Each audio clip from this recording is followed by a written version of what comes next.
Hi guys, it's Christina from Redefine Creative, and I am here with a new series called Inspired By, where once a month a whole group of us YouTubers are going to get together and show you how we turn some area of inspiration into a layout.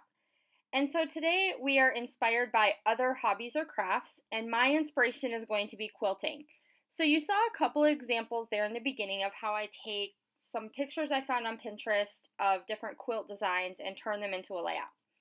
And so that first one, there is a process video way back in my collection for how I did that. And then this one, I am working on this kind of starburst pattern.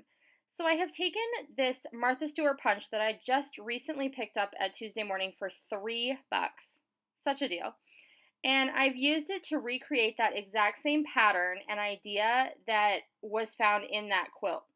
So it's this kind of star that's exploded off on one side, and I really like that to go with this particular photo. This is a photo of my nephew kind of at sunset sitting in the edge of the lake just with his arms out, and it is such an amazing picture that my sister sent to me, so I definitely wanted something really cool to go with this layout. So I took this little $3 punch that I had picked up at Tuesday Morning, and it's meant to make tabs. So they're not even supposed to really be diamonds. They're supposed to be little like triangle flags. And I took those and I used them to recreate that exact same pattern onto a piece of light blue cardstock. And then once I have it done, I just went ahead and cut it out around the edges. And now I'm going to put it on a bunch of fun foam.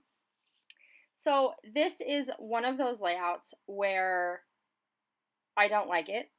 And I'm not really thrilled with how everything turned out. It ended up okay in the end, and I'm a little somewhat happy with it, but it's not my favorite.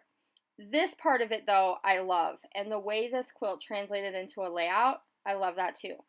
And if you go back to the beginning of the video, the one that I did there, which was the gray and the white with the pop of green stripe, also was I really enjoyed taking an inspiration from a quilt design and turning it into a layout. So that is something that I do often. If you check out my Pinterest board, you'll see all kinds of quilt designs on there that I like to use.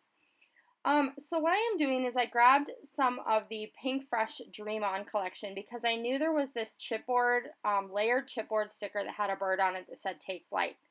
And the minute I saw that in my Kit Kit this month, I knew that I wanted to use that with this particular photo.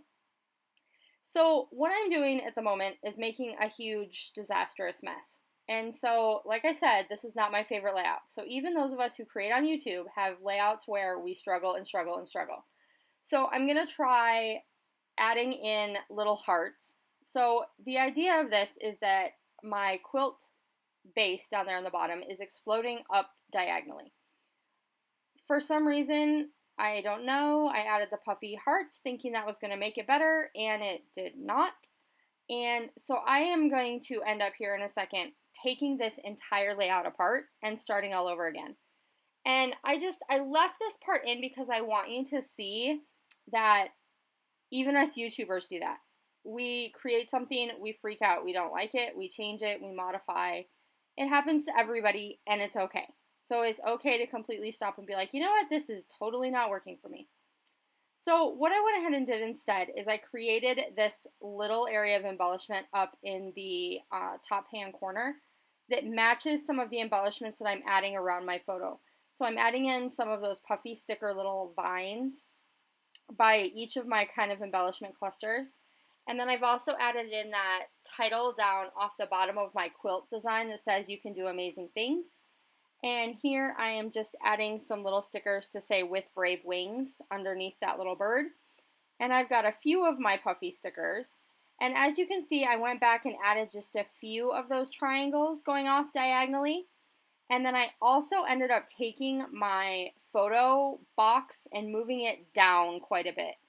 And so that seemed to help. So I talked to some of my scrappy friends, got some advice, and then used what they said to kind of make it into a layout that I can deal with. So I hoped that you enjoyed seeing how I took quilting and turned it into some scrapbook pages. Do make sure that you check out all the other ladies and their videos because they are all picking different crafts and they are super, super creative. We'll see you again soon. Bye.